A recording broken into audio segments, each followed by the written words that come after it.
mes frères, que Dieu vous bénisse abondamment, puissamment, au nom de notre superbement, magnificent, infiniment, superbement, tout-puissant, magnificent, le seul révérend qui a traversé les cieux, le souverain sacrificateur, notre seul avocat auprès du Père, notre médiateur, la seule voie par laquelle on ne peut pas aller au ciel.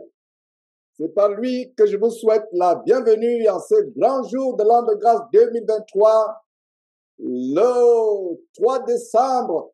Le 3 décembre, que le temps file, que le temps passe. C'est un rappel de faire quoi? De racheter le temps car les jours sont mauvais.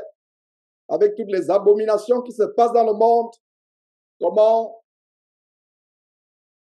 l'abomination de la sodomie est légalisée. C'est un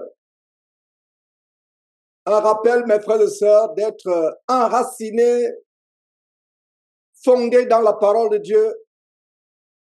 C'est une joie de commencer plus tôt, mes frères et sœurs.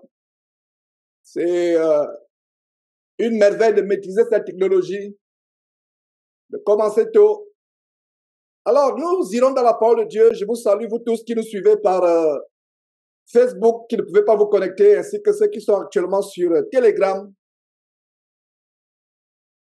Nous allons voir quelque chose de merveilleux aujourd'hui pour nous encourager, pour nous galvaniser, pour nous motiver. Alors, je vais vous conduire dans la parole de Dieu. Je vais d'abord donner un titre. Le titre aujourd'hui, c'est « Pourquoi Dieu nous a-t-il donné sa Bible ?» Pourquoi Dieu nous a-t-il donné sa Bible? Ça, c'est les fondements de la vie chrétienne. Les b.a.-ba. Pourquoi Dieu nous a-t-il donné sa Bible? La Bible, c'est la parole de Dieu. Pourquoi Dieu nous a-t-il donné sa Bible? Mais avant cela, je vais lever un mot de prière. Merveilleux Père, Père infiniment bon, Père compatissant, j'aimerais d'abord te rendre grâce de ce que tu renouvelles tes compassions à notre égard matin après matin. Nous ne sommes pas dignes de tes bontés, ô merveilleux Père, nous ne sommes pas dignes de tes compassions. Nous ne sommes pas dignes de ton amour. Cependant, Seigneur Dieu, même si nous ne sommes pas fidèles, comme tu voudrais que nous soyons fidèles, même si nous ne sommes pas encore parfaits, comme tu voudrais que nous soyons parfaits, merveilleux Père, nous voyons ton amour envers nous jour après jour, matin après matin. Avant toute chose, Seigneur Dieu, j'aimerais te demander pardon pour mes péchés, pour les péchés des frères et sœurs en Christ, même ceux que nous avons commis sans nous en rendre compte, même inconsciemment, même involontairement, parce que bien de fois, nous péchons sans savoir que nous péchons. Seigneur Dieu, nous t'en supplions, sois avec nous durant cette réunion et tends ta grâce et ta faveur sur nous. Comme le Seigneur Jésus-Christ l'a fait pour les 2 disciples sur le chemin d'Emmaüs, à qui il a ouvert les yeux et dont le cœur brûlait quand ils écoutaient la parole. Donne-nous d'avoir les yeux ouverts. Donne-nous d'avoir le cœur brûlant, bouillonnant pour cette parole. Oh, merveilleux Père. Merci pour la passion que tu nous donnes, la seule passion que tu nous donnes pour ton Fils Jésus-Christ et pour la merveilleuse parole dont il est l'illustration, l'évidence, la matérialisation. Merci pour cet enseignement. Au nom de Jésus-Christ. Amen. Voilà, mes frères. Pourquoi Dieu nous a-t-il donné sa merveilleuse parole? Quel est le sujet de ce partage de ce matin? Mes frères et sœurs, j'aimerais que vous compreniez qu'il est tellement important il est crucial, il est indispensable de savoir et de comprendre pourquoi Dieu nous a donné sa parole. Si vous ne comprenez pas pourquoi Dieu nous a donné sa parole, votre vie chrétienne ne sera pas florissante. Il faut comprendre pourquoi Dieu nous a donné sa parole. C'est le but de cet enseignement. Et nous irons dans la parole justement pour voir pourquoi Dieu nous a donné sa parole.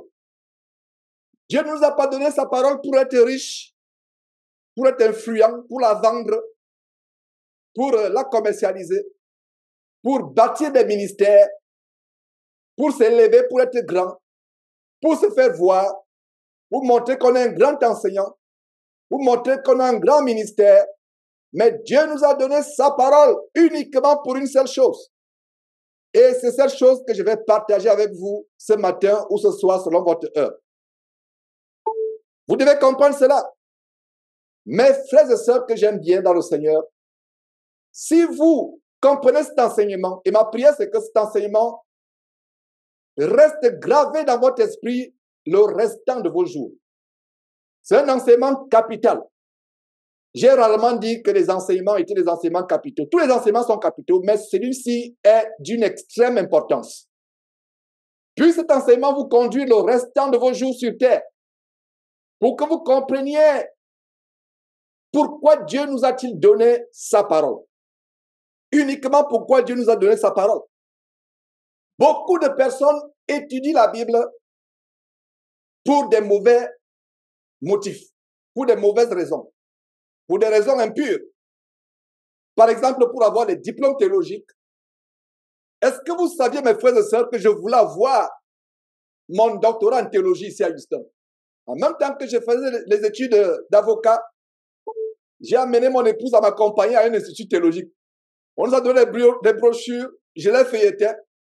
Mes frères et sœurs, aujourd'hui, je dénonce les études théologiques comme étant la plus grande hérésie, la plus grande abomination qui soit.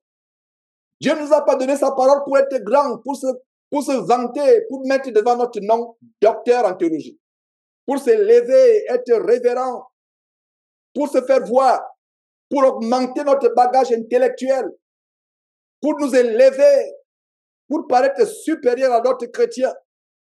Je peux enseigner tous les dimanches.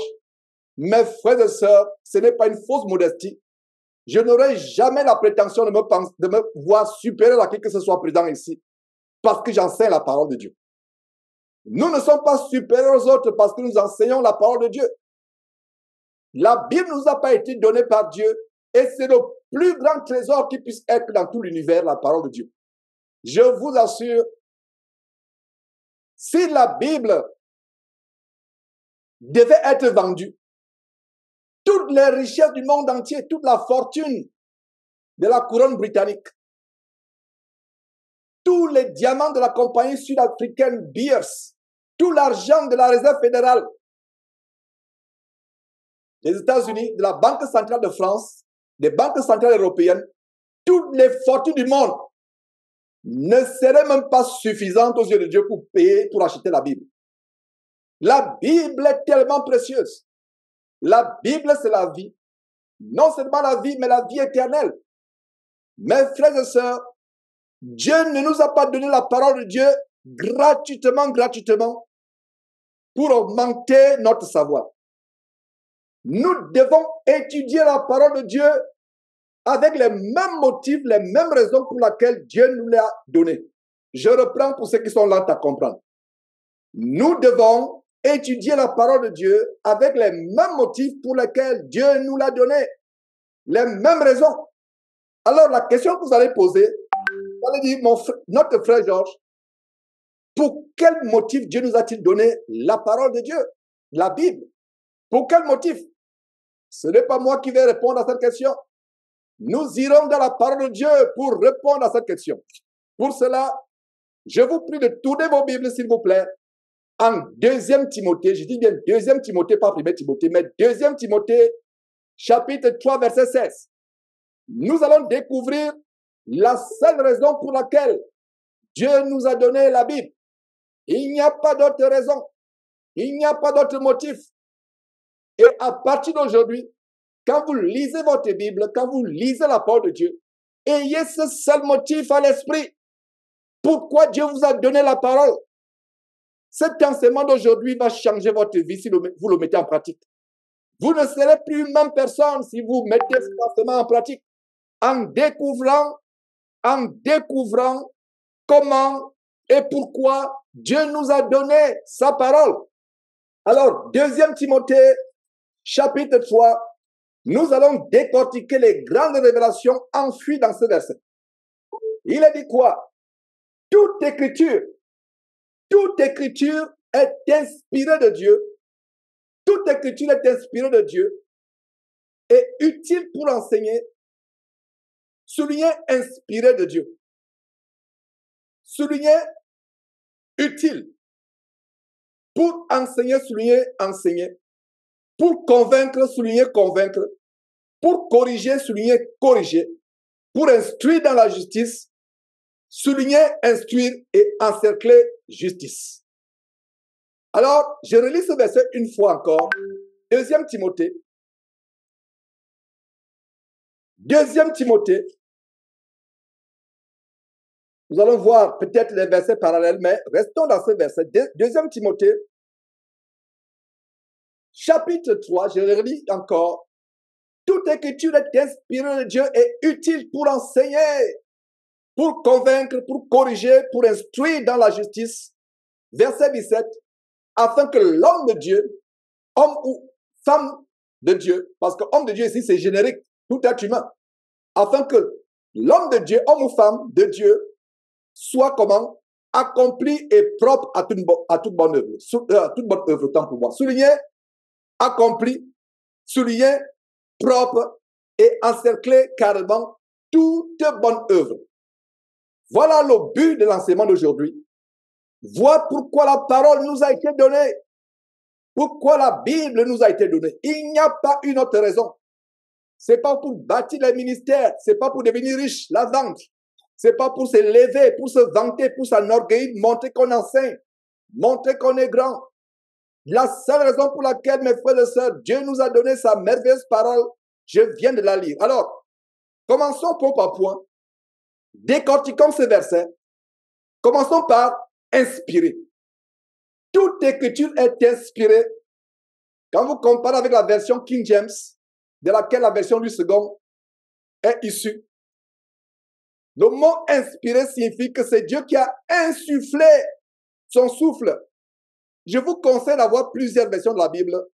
Et pour ceux qui peuvent lire l'anglais, ayez King James 1600. Pas le nouveau King James. Ayez King James. Si vous pouvez lire, ayez King James. Et avec Internet, vous pouvez aller sur Google, taper, il y a même si vous avez des Bibles parallèles, King James, c'est facile aujourd'hui avec Google, etc. Si ces satanistes pouvaient savoir que leur technologie est en train de servir Dieu, ils auraient arrêté cette technologie depuis longtemps, mais ils ne savent pas. Alors, toute écriture est inspirée. Le mot inspiré signifie insuffler. Dieu a insufflé son souffle dans cette Bible afin que ce livre de la vie devienne une vie pour nous. Je reprends. Ce verset montre que Dieu a insufflé. Insufflé, c'est-à-dire qu'il a mis son souffle de vie dans la Bible. Et vous savez, la première fois où Dieu a insufflé quelque chose, a insufflé son souffle dans quelque chose, qui sait? C'est dans quel livre? Le livre commence par Genèse. Voilà. Exactement comme dans Genèse, Dieu a insufflé la vie dans une masse informe qui était Adam, la poussière. Adam n'aurait été qu'un amas de poussière, de boue, informe, immatériel, ne bougeant pas comme les statues que les catholiques adorent. Adam aurait été un amas de poussière si Dieu n'avait pas insufflé son souffle de vie dans Adam. Voilà la révélation, mes frères et sœurs. Il a fallu que Dieu insuffle son souffle de vie à Adam pour que Adam devienne un être vivant. Si Dieu n'avait pas insufflé son souffle dans Adam, Adam serait resté un tas de poussière, un tas de boue, un tas de rouille. Alors, conclusion. tout livre dans lequel Dieu n'a pas insufflé son souffle de vie n'est qu'un tas de poussière, de boue, et est destiné à la poubelle ou à être brûlé, comme j'ai brûlé avec délectation il y a quelques jours les livres dans lesquels Dieu n'a pas insufflé son souffle. Le seul livre dans lequel Dieu a insufflé son souffle, c'est la parole de Dieu. Brûler ces faux livres, ces livres qui ne sont que des tas de boue destinés à la poubelle. Aucun livre, il n'y a aucun autre livre dans lequel Dieu a insufflé son souffle. Rien qu'à ce niveau, vous serez appréciatif de la parole de Dieu. Vous allez apprécier la Bible. La Bible, ce n'est pas ce tamas de feuilles que j'ai entre les mains. La Bible, c'est ce qui est à l'intérieur. La Bible, c'est l'esprit dans ses paroles. Il y a des chrétiens qui sont offusqués de ce que les branhamistes, pas les branhamistes, les kibangistes congolais, ou alors les adeptes de Kakou Philippe, le tourmenté de Côte d'Ivoire, ils sont offusqués qu'ils déchirent la Bible. Personne ne peut déchirer la Bible. Qui peut déchirer la Bible? Vous allez déchirer un amas. Imaginez-vous que regardez ce téléphone. Ce téléphone a la Bible audio. Imaginez-vous que je casse ce téléphone. Ça veut dire que j'ai cassé la Bible. C'est pas possible. Ce que j'ai là, ce n'est qu'un support. Ce n'est qu'un support. Même les 2 tables de pierre que Moïse a brisées à cause de l'endurcissement et l'égarement du peuple. Les tables physiquement ont été brisées, mais la parole de Dieu, les commandements de Dieu qui étaient inscrits sur ces tables n'ont pas été brisés. Est-ce que vous comprenez, mes frères et sœurs?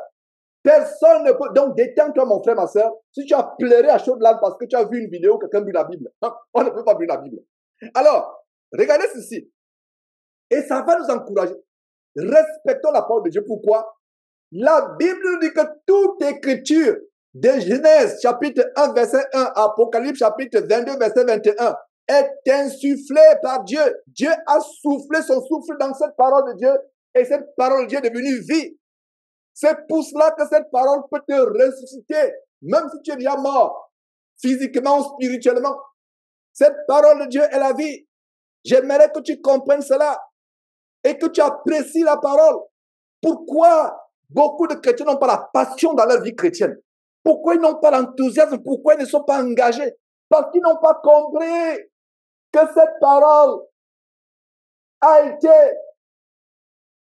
C'est-à-dire Dieu a insufflé le seul livre. Et il n'y a pas 2 livres. Les livres des faux pasteurs n'ont pas reçu le souffle de vie. Dieu n'a pas soufflé dessus. C'est pour ça qu'ils sont destinés à la poubelle. Le seul livre sur lequel Dieu a soufflé, c'est la parole de Dieu, la parole de Dieu, la parole de Dieu, et rien que quoi? La parole de Dieu qui est la Bible. Il n'y a pas 2 autres livres. C'est pour ça que vous devez être appréciatif, vous accrocher à cette parole. Comme l'homme de Dieu pouvait dire, je serre ta parole contre mon cœur, afin de ne pas prêcher contre toi. Et il avait trouvé comment la parole de Dieu était précieuse. Il avait trouvé comment la parole de Dieu était bonne. Serrons la parole de Dieu contre nos cœurs afin de ne pas pécher contre Dieu. Voilà ce qui se passe, mes frères et sœurs. Toute écriture est inspirée de Dieu. Donc, on a commencé à décortiquer, inspirer. Je vous assure que si vous êtes fidèle à ces réunions du dimanche, votre vie chrétienne ne serait plus la même. Et vous qui êtes ici dimanche après dimanche, vous avez trouvé le trésor, un grand trésor, parce que ce n'est pas moi le trésor, ce n'est pas Jésus qui est le trésor. Le trésor, c'est la Bible qui y est prêchée. La Bible qui y est prêchée.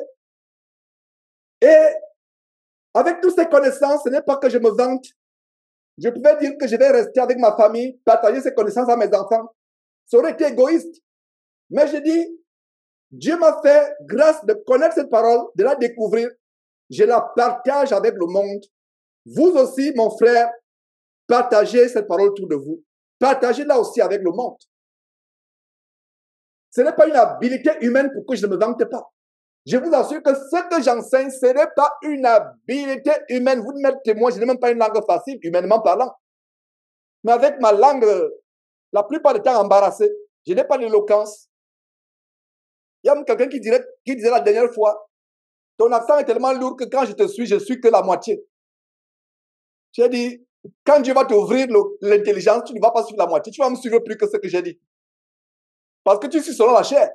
Quelqu'un m'a écrit il y a quelques jours. Il a dit, non, vraiment, quand je te suis, je ne suis que la moitié. C'est pénible. C'est mon accent. Il y a plusieurs accents français. Il y a l'accent canadien, il y a l'accent congolais, il y a l'accent camerounais. L'accent camerounais encore vraiment est plus coriace. Voilà, c'est l'accent. On va faire comment? Vous voulez que je commence à gorger comme les Français et que je commence à parler non, c'est la fausseté. Je ne suis pas faux. Je parle naturellement, candidement. Candidement. Oh là là.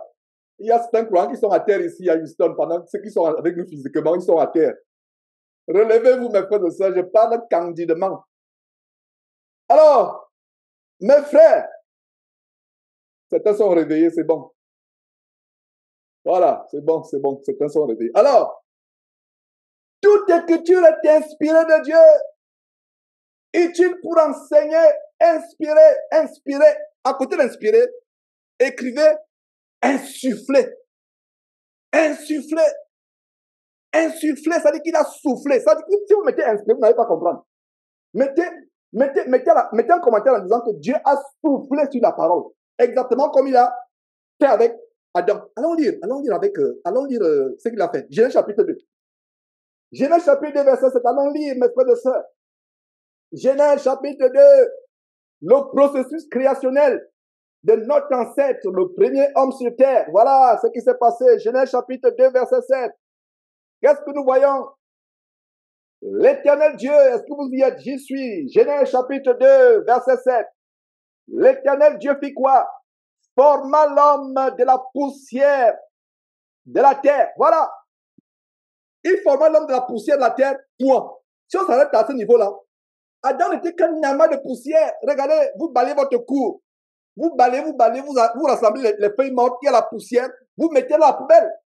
Regardez, Dieu créa, forma l'homme de la poussière de la terre.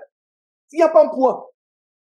Parce que s'il y avait un point, oh là là, on serait des cailloux, on serait des pierres mortes, on serait de la boue, on serait de telle argile infâme, inerte, immatérielle, ne pouvant pas bouger comme les statues que les catholiques adorent. Mais il y a une virgule, il n'y a pas un point. Et la virgule, c'est quoi? Il soufflait dans ses narines un souffle de vie. Et l'homme, qui était une masse informe de terre, fit quoi? Devint un être vivant. Alléluia! Voilà comment vous et moi, nous sommes devenus des êtres vivants parce que Dieu a soufflé dans les narines un souffle de vie. Le mot souffler ici, c'est le même mot que nous avons dans 2 Thessaloniciens chapitre 3, verset 16. Toute écriture est inspirée. Ça veut dire que si vous avez toujours lu ce verset en passant à inspirer, vous avez raté des révélations tellement grandes. C'est insufflé, mes frères et sœurs, toute écriture est insufflée. Voilà pourquoi, tout comme Adam qui est devenu de masse informe, inerte, immatérielle, immobile qu'il était, Adam pouvait maintenant se lever, marcher, parler, respirer, voir la nature, communiquer avec Dieu. Voilà, il est devenu la vie. Toute parole de Dieu qui n'a pas reçu le souffle de vie, tout livre qui n'a pas reçu le souffle de vie. Regardez, je ne sais pas combien de livres de droit que j'ai lus, combien de livres de philosophie que j'ai lus. Aucun livre n'a la vie. Qu'en est-il de vous? Vous avez peut-être lu plus de livres que moi. Dites-moi, de tous les livres que vous avez lus, ça vous a amené quoi? Si un livre n'amène pas à la vie, il amène à quoi? À la mort. Voilà. Tous les livres de la terre amènent à la mort. Tous les livres des faux pasteurs amènent à la mort. Le seul livre qui amène à la vie, c'est la Bible. Oh là là, j'aime ce cantique. La Bible, livre si merveilleux. Elle réjouit mon cœur tous les jours, la Bible. Voilà, la Bible, la parole de Dieu, elle a la vie. Elle nous donne la vie. Alors si tu spires cette parole de Dieu tous les jours, tu la mets en pratique, tu auras la vie. Est-ce qu'on peut continuer? Est-ce que c'est clair pour tout le monde? Le premier mot, inspiré, exactement comme Dieu a soufflé. Donc, quand vous allez désormais inspirer, ne voyez pas inspirer, c'est une traduction tellement pâle, très pâle. C'est une traduction pâle, mes frères et sœurs, c'est une traduction médiocre. Inspirer. Le vrai mot, c'est insuffler. Insuffler. Vous vous rappelez quand le Seigneur Jésus a soufflé sur ses disciples, il a dit recevez l'Esprit. Il a soufflé. C'est exactement ce qui s'est passé avec la parole de Dieu. Dieu a mis la vie. Et il y a ce verset qui dit que, je ne vais pas vous donner tous les versets, vous devez trouver ce verset. Dieu a magnifié sa parole au-dessus de sa renommée. Ça veut dire que la parole de Dieu est au-dessus de la renommée de Dieu. Vous blaguez avec la parole de Dieu, vous avez blagué contre Dieu. Est-ce que vous comprenez? C'est pour ça que le Seigneur Jésus disait, malheur à celui qui ajoutera un iota à cette parole ou qui en retranchera un iota. Malheur, ne vous amusez pas avec la parole de Dieu. Ne déchiquetez pas la parole de Dieu. La Bible dit dans Romains chapitre 1, verset 18, la colère de Dieu se déclenche du ciel contre toute impiété des hommes qui retiennent injustement la vérité captive. Voilà un autre aspect. Vous retenez la vérité captive, vous enseignez les doctrines de bon. Est-ce que vous voyez, pendant que je viens de vous citer cela, je tremble. Pourquoi? Quand je pense à ce que les faux pasteurs font, ils s'amusent avec ce sur quoi Dieu a insufflé son esprit. Ils s'amusent avec ce que Dieu a établi au-dessus de sa renommée. Est-ce que vous saviez, sur la base de ce verset que je vais vous donner, que Dieu a placé cette parole au-dessus de lui? Pourquoi? Je ne sais pas qu'en est-il dans votre pays, mais ici aux États-Unis, je vous assure que vous êtes votre parole. Dites à quelqu'un que vous allez vous voir à 14h et tu viens à 14h15, oh là là, ça veut dire que s'il y a l'embouteillage, appelle la personne pour dire que I'm sorry, je suis désolé, il y a l'embouteillage, mais je vais faire tout et tout pour honorer mon rendez-vous. Vous dites à quelqu'un que vous allez lui rembourser sa dette, payer sa dette dans 2-3 jours, ou payer le loyer, et vous êtes fini. L'honneur dans ce pays, c'est l'argent.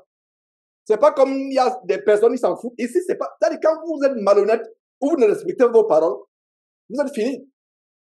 On ne vous respecte plus. Qu'en est-il de Dieu? Dieu respecte ses paroles. Dieu a mis cette parole au-dessus de sa renommée. Regardez la renommée de Dieu. La Bible dit que Dieu a magnifié. Regardez le mot magnifié. Sa parole au-dessus de sa renommée. Donc, ne nous amusons pas avec la parole de Dieu. Donc, je pense qu'on peut passer. Et conclusion, puisque la Bible est le seul livre sur lequel Dieu a insufflé. Donc, vraiment, je pense qu'à côté de ce verset, 2 Timothée chapitre 3, verset 7, au lieu de mettre inspiré, encadrer ce inspiré, mettez une flèche pour dire que le vrai mot c'est insuffler avec le souffle. C'est pour ça que vous devez avoir les Bibles parallèles. Ayez King James. Ayez d'autres Bibles. Je ne sais pas s'il y a une Bible française. Si quelqu'un a une Bible française qui parle d'insuffler, envoyez-la. Le mot original, ce n'est pas le mot inspiré. Parce que quand on dit inspiré, c'est léger. C'est léger. Inspiré, c'est léger. Maintenant, vous venez de voir la révélation du mot inspiré. Alors, continuons à décortiquer ce verset. Après inspirer, il y a quoi? Enseigner. Enseigner, c'est quoi? C'est nous révéler ce que nous ne connaissons pas. C'est nous montrer ce qui est caché. Enseigner. C'est ça un enseignant. Un enseignant montre ce qui est caché et Dieu est notre enseignant par excellence. Il nous a donné cette parole pour que nous soyons enseignés. Donc, voilà le mot enseigner. Il n'y a pas beaucoup de choses à dire sur ce mot enseigner. Enseigner signifie révéler ce qui est caché, révéler ce que nous ignorons, nous expliquer, mettre en lumière. Voilà le mot enseigner. Continuons dans ce verset avec le mot convaincre. Convaincre, c'est amener quelqu'un par des raisonnements. Et là, je suis en train de vous lire la définition de notre langue à tous ici, la langue française, et selon l'autorité, telle que Larousse et autres. Si vous ouvrez, mes frères et sœurs, votre dictionnaire Larousse, vous aurez exactement ce que je suis en train de vous expliquer. Convaincre, c'est faire quoi? C'est amener quelqu'un par des raisons et des preuves à reconnaître quelque chose comme étant vrai, comme étant authentique, amener quelqu'un à admettre un fait comme étant la vérité. C'est persuader quelqu'un. C'est faire entrer fortement dans l'esprit de quelqu'un une doctrine. C'est ça, convaincre. Convaincre. Personne ne peut enlever de ma tête que Jésus-Christ est fils de Dieu. Oh là là, c'est tellement fortement établi. C'est fortement établi. Je suis inébranlable, imperturbable. Oh là là. Même le mont Kilimanjaro peut être ébranlé, mis à plat par une bombe atomique. Envoie une bombe atomique dans mon intelligence. Je croirais toujours que Jésus-Christ est fils de Dieu et il n'est pas Dieu. Je suis convaincu. Toute écriture est enseignée pour convaincre. Je suis convaincu qu'on ne peut pas vendre l'évangile. Je suis convaincu, persuadé. Je suis convaincu que la femme doit prier en se voilant la tête, qu'un homme ne peut pas prier la tête non couverte. Je suis convaincu, c'est fortement établi. Je suis convaincu qu'un homme qui porte le nom de révérend insulte Dieu. Je suis convaincu. Je suis convaincu que l'évangile de une fois sauvé, sauvé pour toujours, c'est l'évangile du diable. Que vous pouvez être sauvé, mais perdre le salut si vous ne marchez pas fidèlement jusqu'à la fin. Je suis persuadé, convaincu. Voilà quelques définitions du mot convaincre. Ça dit quelque chose d'établi fortement dans mon intelligence. Personne ne peut m'ébranler. Personne ne peut me... C'est pas possible. Amène même des mitraillettes. Amène un char à canon. Si tu vois dire que Georges, si tu ne rejettes... Je vais dire non, mon ami. D'abord, tu veux que je t'aide à déclencher la boule à canon? Je vais même t'aider si tu veux. Tu ne peux pas enlever ça de ma tête. C'est ça, être convaincu. La question que je vais te poser maintenant, chère sœur, cher frère, qui assiste à cette réunion actuellement, es-tu convaincu de la parole de Dieu? J'ai été choqué en regardant une vidéo d'un pasteur célèbre américain qui a renoncé à la foi chrétienne. Il avait une grande église aux États-Unis. Il est venu, je ne sais pas si c'est bouddhiste, c'est quelque chose de religion mystérieuse. Il a renoncé publiquement. Il a dit, non. Vous savez pourquoi? Il n'a pas connu le Christ. Il a connu le Christ au travers d'une formation théologique. Oh, mes frères et sœurs, c'est ce qui arrive aujourd'hui. Beaucoup connaissent le Christ au travers de la formation théologique. Il faut que le Saint-Esprit nous éclaire, ouvre nos yeux pour que nous connaissions la parole de Dieu, non pas au travers de la théologie, non pas au travers des traditions humaines. Regardez l'abomination de la fête de Noël. C'est une tradition humaine. Je suis persuadé, mes frères et sœurs, que Jésus ne nous a pas dit de fêter sa naissance. Je suis convaincu. Il n'a pas dit de fêter sa montée au ciel, de fêter sa mort, je ne sais pas quoi. La seule chose qu'il nous a recommandé de faire à son nom, c'est de prendre le repas qui représente son corps meurtri pour nous sur la croix et de boire le vin qui représente son sang versé sur la croix. Alors, j'espère qu'on peut évoluer. J'ai expliqué convaincre. Maintenant, allons dans corriger. Dans corriger, nous avons la réprimande. Que corriger, c'est nous réprimander quand nous sommes égarés, afin que nous revenions sur les rails, sur le droit chemin, pour nous redresser comme quand nous sommes tordus. La parole de Dieu est là pour nous redresser. Nous sommes tordus depuis notre naissance parce que nous avons hérité de la nature pécheresse d'Adam et Ève. Voilà ce qui se passe. Nous devons revenir, mes frères et sœurs. Notre nature pécheresse, héritée d'Adam et Ève, est tordue. Et Adam et Ève n'avaient pas été créés ainsi. Ça, c'est les bases, les béabas de la doctrine de Christ. Que je vous rappelle. Adam et Ève n'avaient pas été créés ainsi. Et ils ont été créés parfaitement parfaits. Mais le diable, Satan, qui, sur la base de Jean chapitre 10, verset 10a, première partie A, ne vient que pour dérober, égorger et détruire, est venu détruire cette perfection en séduisant la femme Ève qui a séduit à son tour son mari. Voilà comment ils ont été déchus de la perfection parfaitement parfaite par laquelle ils ont été créés. Voilà ce qui s'est passé, mes frères et sœurs. Et grâce soit rendue à Dieu de ce que le plan B de Dieu c'était de nous redonner cette perfection au travers de Jésus-Christ. Amen, mes frères et sœurs. Quel bonheur de savoir ces choses. C'est pour ça que le Seigneur Jésus-Christ est annoncé dans Genèse chapitre 3, verset 15. Quand Dieu parle à la femme et au serpent, en Genèse chapitre 3, 15, c'est là où le Seigneur Jésus est annoncé. Et toute la Bible est là pour révéler le Seigneur Jésus-Christ. Voilà, mes frères et sœurs, la vérité que je partage. Et cette vérité est restée cachée. Mais nous savons la grâce de Dieu d'avoir cette vérité dans ce temps de la fin. Donc, corriger signifie réprimander. Comme un parent aimant, une mère aimante, un père aimant, corrigerait son enfant avec amour afin que l'enfant soit droit. Malheureusement, dans les familles chrétiennes, la correction devient inexistante. Il ne s'agit pas d'être un tortionnaire. Il ne s'agit pas de torturer un enfant. Corriger n'est pas la torture. Quand Dieu nous corrige, il ne nous torture pas. C'est pour notre bien. Un malheur peut t'arriver parce que Dieu a permis. C'est pour que tu reviennes sur le droit chemin. Il a fallu que j'expérimente cette mort dans cet accident de circulation dont je parle constamment, presque tous les jours, afin que je me rende compte que, où étais-je? Où allais-je? J'étais dans la mauvaise voie. Dieu, dans sa grâce, m'a ramené sur le bon chemin. Donc, parents chrétiens, ne ménageons pas la verge. La parole de Dieu nous le dit. Mais en corrigeant l'enfant, ce n'est pas pour lui infliger des sévices graves. Ce n'est pas pour lui infliger des blessures. Ce n'est pas pour lui infliger je ne sais pas quoi. C'est pour qu'il comprenne. Et quand vous corrigez l'enfant avec amour, l'enfant vous serez reconnaissant. Plus tard, il ne peut pas comprendre parce que la Bible dit que la folie est attachée au cœur de l'enfant. Alors, toute écriture est inspirée par Dieu et utile. Regardez le mot utilité. Ne sautons pas ce mot utile. Le mot utile, ça veut dire que c'est pour notre bien. C'est pour notre bien que Dieu nous corrige.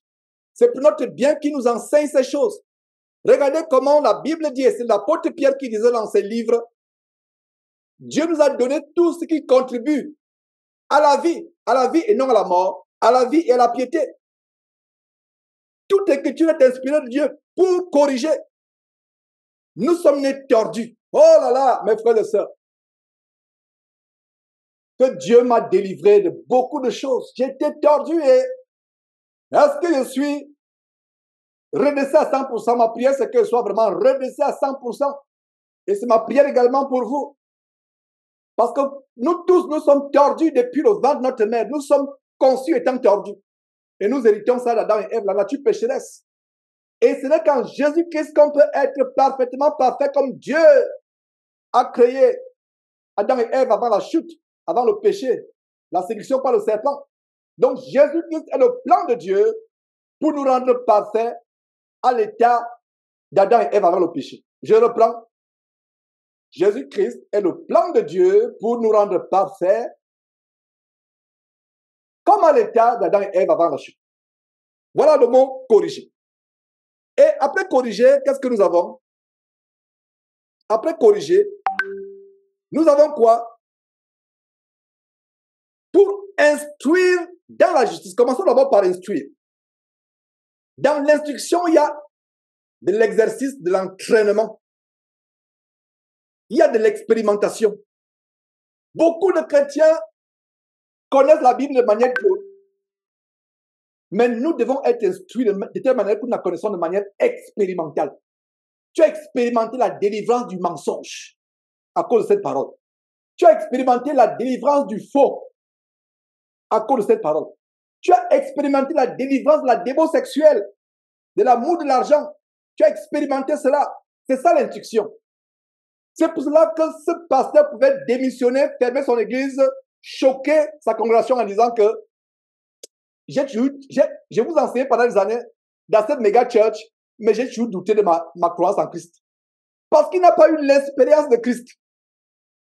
Malheureusement, quelques-uns parmi nous actuellement n'ont pas encore eu l'expérience de Jésus-Christ. J'aimerais que nous ayons l'expérience de Jésus-Christ, que nous arrivions au point où nous expérimentons le Seigneur Jésus-Christ. Nous goûtons à la saveur de Christ. Nous le voyons clairement tel que nous devons le voir. Que nous attachions à lui. Voilà le but de ces enseignements du dimanche. Si vous ne le saviez pas, c'est le seul but. Il n'y a pas d'autre but. Et ces enseignements du dimanche, autant que Dieu me donnera le souffle de vie, par la grâce de Dieu et selon la volonté de Dieu, ces enseignements se feront dimanche après dimanche. C'est le seul but. Voilà. Instruire signifie amener quelqu'un à l'entraînement des préceptes de Dieu, au point où la personne expérimente cette parole. La parole ne reste pas seulement théorique. La parole devient expérimentale.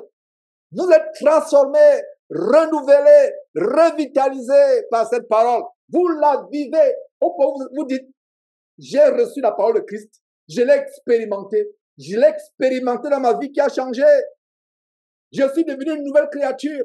Les choses anciennes sont passées. Voici, tout est devenu nouveau. J'ai expérimenté la parole. Il y a des gens qui me disent, je suis converti. Tu le vois, les mêmes habitudes, la même mondanité, la même bordellerie, comme les Camerounais disent, la même sensualité, le même amour du monde. Ils n'ont pas changé. J'étais choqué dans ce temple de mort en France, qu'on appelle porte de Milouz, pour ne pas dire porte pour l'enfer de Milouz. Une jeune fille vient en pantalon serré, le ventre nu, son nombril se voit. Le temps du baptême dans une piscine infâme, elle met la robe blanche, on la trempe dans la bassine, la baignoire. Quand elle sort de la baignoire, elle remet son pantalon, le ventre toujours dehors, et elle témoigne qu'elle vient d'être baptisée. Si quelqu'un dit qu'il est transformé, quelqu'un vous dit qu'il est chrétien, c'est exactement comme quelqu'un qui vous dit qu'il a été écrasé par un camion, il est en miettes. Imaginez-vous, quelqu'un vous dit, j'ai été écrasé par un camion. Il avait un beau costume tout blanc. Il n'y a même pas une tache. Il n'y a rien, même pas une goutte de sang. Il n'y a même pas une poussière. Tout est écrasé. Il dit, je viens d'être écrasé par un camion. Allez-vous le croire? Vous n'allez pas le croire. Quand vous devenez véritablement chrétien, vous choquez votre famille. Vous choquez votre entourage. Les gens vous fuient. Les gens trouvent que vous êtes fous. Les gens voient votre transformation. C'est croisade de Kanguka. Oh là là. Il faut même que je laisse cette parenthèse pour plus tard. Ce qu'on a exposé hier, oh là là, mais c'est terrible. Bref. Donc, mes frères et sœurs, les femmes vont dans surtout les femmes, chargées de péché, s'habillant comme des prostituées, comme la plupart de nos sœurs en Christ s'habillaient comme des prostituées. Faux cheveux, faux ongles, des objets de fausseté ambulante. Et elle dit que je suis chrétien. Non! Une sœur en Christ qui dit que je suis devenue chrétienne, quand vous la voyez, on va dire oui. On va dire, n'est-ce pas cette prostituée au quartier qui allait chaque nuit au bar, qui allait chaque soir dans les boîtes de nuit et qui ramène les hommes dans sa chambre chaque... Est-ce qu'elle? Les gens sont choqués, ébahis. Les gens sont surpris. Donc, instruire signifie quoi? Vous enseignez pas seulement théoriquement, mais vous amenez à expérimenter. C'est ça l'instruction. Il y a trop de théorie parmi les chrétiens. Trop de théorie. Les gens s'en vantent. Vous voyez, quelqu'un est là. Vous avez vu un véritable adultère qu'on a supplié dans un hôtel en Caroline du Nord, un Congolais. Regardez comment il prêchait. Et nous, derrière Jésus-Christ, il nous assure qu'on a les montages acerbes. En les montages qu'on a fait, on montre comment il prêche et on montre comment il est en train de monter les escaliers pour fuir la caméra qui le filme. Il est en train de prêcher. Attends. Tu prêches la parole de Dieu. Tu dois être l'exemple de ce que tu prêches. La Bible dit que nous qui prêchons la Bible, nous serons jugés plus sévèrement. C'est ça l'expérimentation de la parole. Nous devons expérimenter la parole, mes frères et sœurs. C'est ça instruire. Est-ce que vous voyez comment nous entrons en profondeur? Et je rends grâce à Dieu de ce que Dieu nous permet d'aller en profondeur ces versets, afin que ces versets deviennent la vie. Regardez le verset qui dit quoi? Pour instruire, la partie du verset qui dit instruire, donc nous entraîner dans la justice de Dieu, afin que notre caractère change. J'étais colérique, je ne suis plus colérique. J'étais médisant, comme au Cameroun on dit le Congo ça, les médisances. J'étais hypocrite. Oh là là, l'hypocrisie. Je partage avec un couple qui est connecté actuellement sur l'hypocrisie. Je les ai amenés dans Proverbe chapitre 24, chapitre 26, à partir du verset 24 et à 26, pour leur montrer comment l'hypocrisie, c'est de la sorcellerie, consciente ou inconsciente. Vous êtes hypocrite. L'hypocrisie. Et ce verset dit quoi? Proverbe chapitre 26, verset 24 et suivant. Par sa bouche, celui qui hait se déguise. Quand il met la douceur dans sa voix, ne le crois pas, il y a cette abomination dans son cœur. Et je demande au couple que cette abomination, c'est quoi? C'est des densités démoniaques. Donc, quelqu'un qui a l'hypocrisie dans la langue, il vous embrasse alors que c'est pour vous poignarder. Il a les démons, 7 démons, abomination, dans le cœur. Alors, pour instruire, nous sommes dans instruire. Instruire signifie que tu arrives au point, tu expérimentes cette parole afin que ta nature pécheresse disparaisse, afin que la piété, la sanctification, la crainte de Dieu, la droiture, l'intégrité deviennent ton style de vie. Voilà le mot instruire dans la justice. Afin que la sanctification, la crainte de Dieu, la piété, l'honnêteté, la droiture deviennent le style de vie. On est chrétien, mais on continue à tricher contre l'administration, contre les impôts, les taxes. Ici, on dit taxes, en français, c'est les impôts sur le plan fiscal. On triche l'administration. On triche l'immigration. On fait tout. Non, on n'a pas expérimenté. Si nous avons fait ces choses par le passé, nous devons nous repentir. Dieu a en horreur le mensonge et la fraude. Aucun menteur ou fraudeur n'héritera le royaume de Dieu. Je répète, aucun fraudeur ou menteur n'héritera le royaume de Dieu. Nous avons fait ces choses par le passé. Nous devons nous repentir, être honnêtes, même si cela nous cause des problèmes, même si cela nous fait perdre nos revenus, même dans les demandes d'emploi.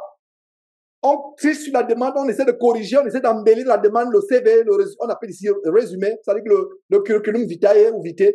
On embellit, on met les choses qu'on n'a pas faites. On met les qualifications qu'on n'a pas, tout simplement pour embellir, pour enjoliver. Pour enjoliver. J'ai reçu le témoignage d'une sœur en Christ qui est ici présente. Je ne vais pas donner son nom. C'est le berger de l'église de Paris qui m'a partagé son témoignage. Sa fille s'habille en longue jupe, longue robe, elle va à l'école. Et quand elle m'a partagé ce témoignage, j'ai tellement été touché que dans notre réunion avec la famille ici, nos réunions que nous avons, je leur ai partagé le témoignage de cette sœur. C'est le berger de l'église de Paris, le berger de l'église de Paris qui m'a partagé son témoignage. Elle habille sa fille de manière décente, mais les gens à l'école sont scandalisés, y compris les maîtresses qui sont scandalisées de ce que la fille s'habille. Les maîtresses sont scandalisées. Et une des maîtresses l'a appelée pour dire que, mais pourquoi tu t'habilles comme cela? Tu n'es pas obligé de t'habiller comme ça, même si ta mère t'impose cela. Qu'est-ce que tu peux faire? Tu viens avec ta longue jupe, mais cache dans le sac un habit sexy. Cache dans le sac un pantalon sexy, ou je ne sais pas quoi. Quand tu arrives, tu te changes, ta mère elle ne va pas te voir. Elle n'est pas là pour te voir. Savez-vous comment l'enfant, oh merveilleux enfant, que Dieu bénisse cette fille. Savez-vous comment elle a répondu au maître? Ma mère ne me voit pas, mais Dieu, lui, il me voit. Ah! Vous pouvez imaginer l'attitude de l'enseignante. Voilà, elle a dit, Dieu me voit. Tu es en train de pécher, de faire des choses, tu penses que Dieu ne te voit pas. Dieu te voit. Son fils te voit. Il est question de nous repentir du péché. Ne pense pas que tu es seul. Quand tu vas draguer un jeune homme, comme on dit vulgairement dans le monde, ses fils sur Internet, jeune homme, tu dis que tes parents ne sont pas là. Ils dorment. Tu regardes à gauche, tu regardes à droite. Tu tapes vite. Tu ouvres, tu regardes. Ils dorment. Ta femme a encore dormi. Tu vas sur la pointe de pied. Point de pied. Aller visiter les femmes sur Internet alors que ta femme dort. Comme cette histoire de cet aîné du Gabon. Il avait son ami. La sœur de l'ami vivait dans la maison. Il avait son ami qui était marié. La sœur de la femme vivait dans la maison. Donc chaque nuit, il se levait, il prend un long couloir, il rampe pour aller entrer dans la chambre de la petite sœur de la femme, de sa belle-sœur. Chaque nuit, il rampe. Et un jour, la femme se lève la nuit, le voit en train de ramper dans l'obscurité. Il met la lumière, la femme met la lumière, le voilà ramper. Il rampe en tenue d'Adam. Il rampe, tout nu. La femme lui demande, mais qu'est-ce que tu as à faire là? Tu rampes nuit, il est 2 heures du matin, il dit, mais quelqu'un ne peut plus ramper un peu chez soi. Laisse-moi, je continue à ramper. Voilà. Voilà, mes frères. Et cette histoire-là, je l'ai gardée depuis, ça fait, je ne sais pas, 30 ans qu'on m'a raconté cette histoire, le grand frère m'a raconté cette histoire au Gabon. Il fait que ramper. Tu rampes. Tu as trompé ta femme et la femme est partie. La femme n'a jamais su ce qui se passe. Et il racontait ça, vous savez, ces gens du monde, quand ils se rencontrent dans les boîtes, dans les bars avec les collègues, ils racontent la prouesse. Donc, il racontait ses prouesses. Et vous savez ce qu'il dit? Il dit que cette maboule-là, comme on dit au Gabon, cette maboule, je la trompe toutes les nuits avec sa petite sœur. L'autre jour, il m'a surpris en train de ramper. J'ai seulement dit, mais je ne peux plus ramper chez moi, même si je rampe, laisse-moi me ramper. Donc, sa femme, selon lui, la femme n'a jamais su. La femme n'a jamais su, mais Dieu voyait toutes les nuits où il rampait sur le long couloir pour aller entrer dans la chambre de la petite sœur de sa femme. Voilà, mes frères et sœurs, nous devons nous repentir. Ne pensons pas qu'on est caché. On n'est pas caché. Dieu voit tout ce que tu fais, jeune homme. Dieu voit comment tu voles à tes parents. Il y a des enfants qui volent à leurs parents, disent non, non. La Bible dit que celui qui vole ses parents, il dit que je n'ai pas commis le péché, c'est l'ami de Satan. Est-ce que vous savez, rares sont les versets qui vous montrent comment vous pouvez être ami de Satan. Jeune homme, tu voles à tes parents parce que tu dis que non, c'est l'argent de mon père, ce sont les biens de mes parents, sans demander la permission. La Bible dit que tu deviens ami de Satan. Alors, l'instruction dans la justice. Vous voyez comment le mot instruire, ce sont de lire la Bible vite, de manière... Non, prenons le temps d'assimiler la parole de Dieu, de la lire. L'instruction signifie qu'il y a une transformation. L'instruction signifie que vous êtes arrivé au point où cette parole de Dieu vous a transformé. Les gens n'en reviennent pas. Qu'est-ce qui arrive à cet homme? Qu'est-ce qui arrive à cette femme? Qu'est-ce qui arrive à cet enfant? Regardez mes frères. Maintenant, nous sommes toujours dans instruire. Instruire, je reprends. Instruire signifie que vous êtes exercé dans la parole de Dieu. C'est un entraînement. Vous l'expérimentez. Et votre caractère change. Vous expérimentez au point où la nature pécheresse s'évanouit, se dissipe, disparaît. Vous expérimentez la piété, la sanctification, l'intégrité, la sainteté, la crainte de Dieu, l'honnêteté, la pudeur. Et tout cela devient votre style de vie. Exactement comme Romains chapitre 12, verset 2 nous dit quoi? Vous connaissez ce verset, je le cite presque tous les dimanches. Ne vous conformez pas selon le siècle présent. Je cite Romains chapitre 12, verset 2. Ne vous conformez pas selon le siècle présent, mais soyez comment? Transformés par le renouvellement de votre intelligence. Il faut une transformation. La transformation vient d'un mot grec duquel nous avons le mot métamorphose. Et la métamorphose nous fait penser à quoi?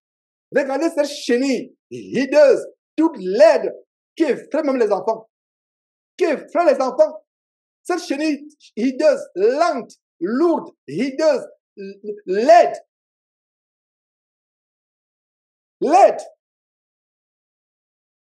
Mais j'ai totalement surpris que il y a un élève qui avait fait un poème sur la chenille. Je crois du Gabon, parce qu'il y a des régions, que ce soit au Gabon, que ce soit au Cameroun, on mange les chenilles. Il a fait un poème. Je vous assure que vous lisez ce poème, vous allez aimer les chenilles. Et vous allez vouloir les manger. Donc, on a dit, faites des poèmes sur ce que vous aimez. Il a fait un poème sur la chenille. Je vous assure que le poème là a été... Non, vous allez aimer la chenille. Mais, bref. Alors, mais ce qui nous concerne, regardez la chenille. Pour la plupart des personnes, il y a des personnes qui n'aiment même pas voir, soit les mille pattes, soit les chenilles. Ils n'aiment pas. Ce n'est pas qu'il a peur. Non, ça dit que c'est dégoûtant. Mais regardez cette chenille. Après le processus de transformation, et voilà le verset, Romains chapitre 12, verset 2, c'est le processus de transformation. Vous allez vous quitter la nature hideuse de la chenille, la nature pécheresse laide, qui vous ralentit dans la vie spirituelle, qui vous fait marcher lentement comme une chenille. Vous êtes exposé aux oiseaux, aux proies. Et l'oiseleur ici, c'est qui? C'est une image de Satan et les démons.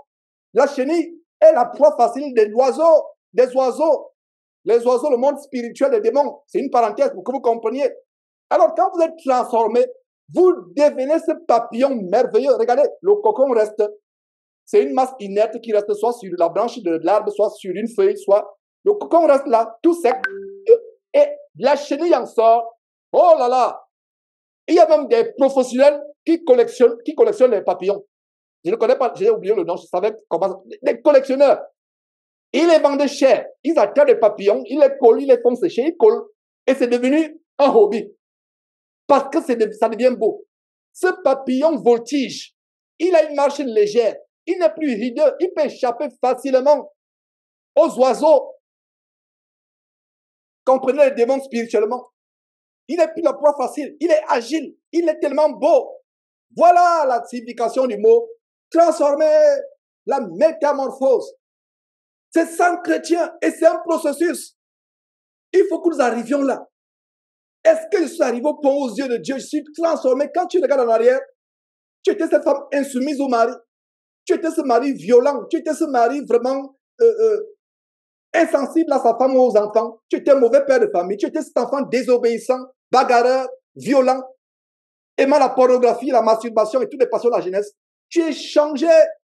Voilà le but pour lequel la parole nous a été donnée. Est-ce que vous voyez depuis là, le sujet pour ceux qui viennent de se connecter? Pourquoi Dieu nous a-t-il donné sa parole? Ce n'est pas pour devenir grand, ce n'est pas pour la vendre. Ce n'est pas pour montrer qu'on est intelligent, qu'on connaît. C'est pour ceux qui sont en train d'expliquer. Alors, poursuivons. Maintenant, l'autre bout de cette... Regardez comment, aujourd'hui, l'enseignement, il faut focaliser sur quoi? 2 Timothée chapitre 3, verset 16. On décortique mot après mot. Alors, maintenant, afin que l'homme de Dieu soit accompli, afin que l'homme de Dieu, homme ou femme, c'est générique ici, afin que l'homme, homme de Dieu, femme de Dieu, soit accompli. Quand on dit femme de Dieu, il ne s'agit pas que vous êtes maintenant, vous avez un ministère, vous enseignez la parole de Dieu. Le ministère de la femme est tellement grand. Je vous assure que je reçois les témoignages des sœurs en Christ qui font des merveilles avec leurs enfants, avec leurs maris, même incroyables, qui exercent un ministère selon 1 Pierre chapitre 3, changeant leur mari sans même ouvrir la parole. Rien que par leur comportement. Le mari voit comment cette femme qui était bagarreuse, querelleuse a changé. Elle n'ouvre pas la Bible, mais rien que par son comportement, le mari dit, c'est pas vrai, qu'est-ce qui lui est arrivé? On a reçu le témoignage, il y a une sœur, la sœur Ruth. Son mari était ennemi de la parole de Dieu. Il ne voulait même pas entendre parler de Jésus-Christ TV. Rue du Tchad. Elle était seule. Son mari est violent. Elle prie pour son mari, elle aime. Le mari est brutal, le mari fait n'importe quoi. La démon sexuelle, c'est pas son problème. Elle sait que le mari est victime, elle prie. Un jour, le mari a dit, je pense que c'est toi qui as raison. Ma vie n'est pas comme celle. Non, quand je te vois, je ne sais pas, j'aimerais être comme toi, mais je ne sais pas comment faire. Tu es épanoui, tu es joyeux, tu es gai. Non, je ne suis pas heureux avec tout ce que je fais. Je peux aller de femme en femme, je peux tout faire, je ne suis pas, quelque chose me manque, j'aimerais voir ce que tu as. Et la sœur, tout simplement, a témoigné que ce qu'elle a, c'est Jésus-Christ qui a changé. Et il a eu ce Jésus-Christ. Et aujourd'hui, c'est lui qui enseigne la parole de la route. Voilà un grand témoignage après des années de persécution. Donc, quand on dit femme de Dieu, les gens aiment homme de Dieu, femme de Dieu. Les appellations homme de Dieu, femme de Dieu ont été travesties. Oh, homme de Dieu, on se présente devant toi, tu es content. Oh, femme de Dieu, les épaules montent. Non. Homme de Dieu ou femme de Dieu, c'est le service. C'est le service. Avec l'humilité, avec enthousiasme, dédicace. Avec beaucoup d'humilité, c'est pas la grandeur. Aujourd'hui, homme de Dieu. J'ai horreur quand quelqu'un dit, oh, homme de Dieu. Je sens la ruse, la malice. Je dis non. Homme de Dieu, appelez-moi Georges. Il n'y a pas de titre. Pasteur, pasteur, pasteur, oh, non, homme de Dieu. Non, c'est Georges. Un point trait. Tout ce qu'on, c'est pour titiller notre ego. Titiller notre ego. Non, il n'y a pas d'ego. Regardez. Afin que l'homme ou femme de Dieu soit accompli. C'est-à-dire complètement complet dans notre marche selon la volonté de Dieu. Accompli. On arrive à la perfection dans notre marche en Christ selon la volonté de Dieu. Alors, continuons. Propre. Propre à toute bonne œuvre. Propre à toute bonne œuvre signifie bien équipé pour servir Dieu et portant des fruits équipés. Propre. Propre à toute bonne œuvre. Prêt. Regardez quelqu'un, des militaires. il passe par une formation rude. On ne l'envoie pas en guerre facilement. Il n'est pas prêt à la guerre, on ne l'envoie pas en guerre. C'est pour ça qu'il y a des gens, dès qu'il devient chrétien, la première chose, c'est qu'il veut enseigner. Il va avoir un ministère. Par la grâce de Dieu, nous allons dénoncer la séduction qui est derrière les anciens sorciers satanistes qui sont convertis. Je vous ai fait parvenir un témoignage il y a quelques jours, pas quelques jours, hier ou avant-hier, de 17 minutes environ, d'un ancien pasteur sataniste. J'ai parlé avec lui, il m'a appelé. Nous avons la vidéo que j'ai publiée, c'est un ancien audio qu'il a fait, mais on a eu à parler il n'y a pas longtemps. Il m'a appelé, il me dit vraiment, Georges, j'aimerais qu'on s'associe, etc. J'aimerais. J'ai mis l'audio, mais ma prière, c'est qu'il soit bien affermi. Celui qui a fait le témoignage, il y a une vidéo, il y a un ancien sataniste, il y a une vidéo, il y a hier ou avant, allez suivre.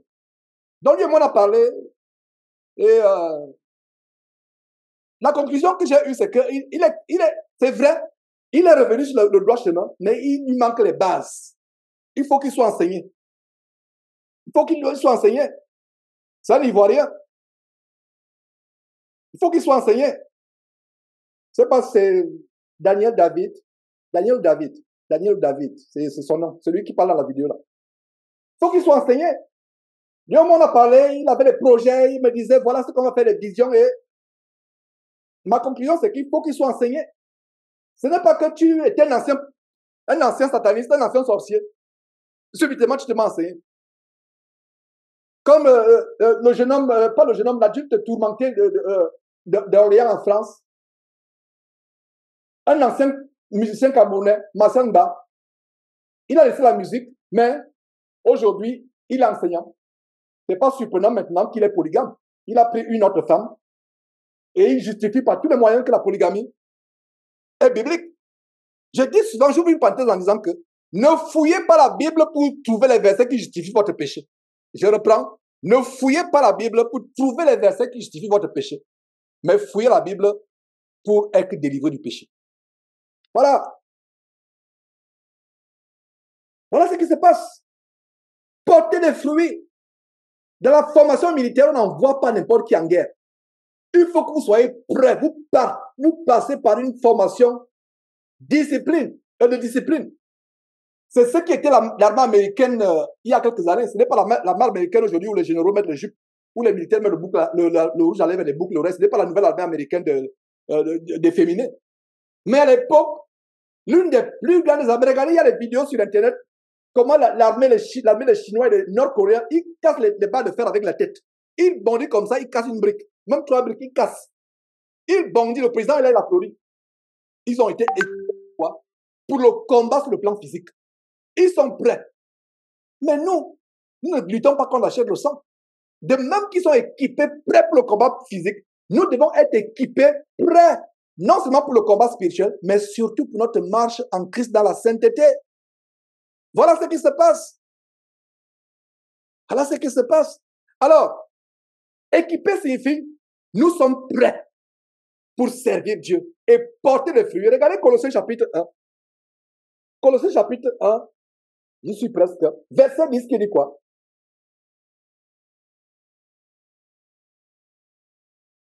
Lisons à partir du verset 9 pour être dans le contexte. C'est pour cela que nous aussi, l'apôtre Paul parle pour lui et pour ses compagnons de service.